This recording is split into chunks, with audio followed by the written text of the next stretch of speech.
আসসালামু আলাইকুম, সবাইকে স্বাগত। আইসিটি বিষয়ের এখানে কি সমীকরণ আছে, এইটাকে সরল করতে হবে। তো এইটার সাথে আমরা যারা ফুল অ্যাডার করেছি তার সাথে কিন্তু এটার সম্পর্ক আছে একটা, সেটি হচ্ছে ফুল অ্যাডারের দুইটা আউটপুট, এটা যোগফল, আরেকটি হচ্ছে এই ক্যারি আউটপুট। যোগফলের যে এস আউটপুট সেটার মান কিন্তু এটা A not B not C plus A not B C not plus A B not C not plus A B C, এটা কিন্তু ওইটার মান, ওই এস এর মান, যোগফলের মান। তো আমরা এটাকে যদি সরল করি তো এই দুটো অংশ থেকে এ নট কমন নিতে পারি, এ নট যদি কমন নিই তাহলে কি থাকে, বি নট সি থাকে প্লাস এখানে বি সি নট থাকে প্লাস এখানে এ যদি কমন নিই, এখানে ওই আছে এখানে ওই আছে, তাহলে কি হবে, বি নট সি নট থাকে প্লাস বি সি থাকে।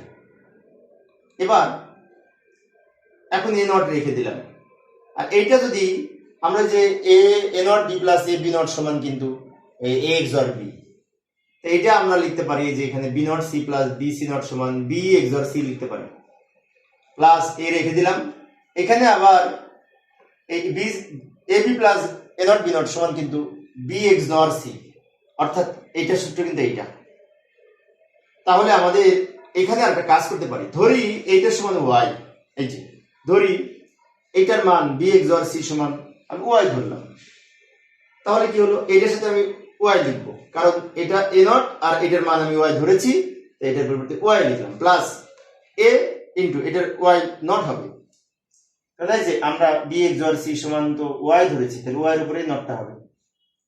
এখন আমি যদি এটা বি ধরি তাহলে A not B plus A B not মানে কি এ এক্সর বি, তার মানে কি এখন আমাদের এটা এ এক্সর ওয়াই হবে, A not Y plus A Y not এর এইটা হয় বিভাজন উপপাদ্য অনুযায়ী।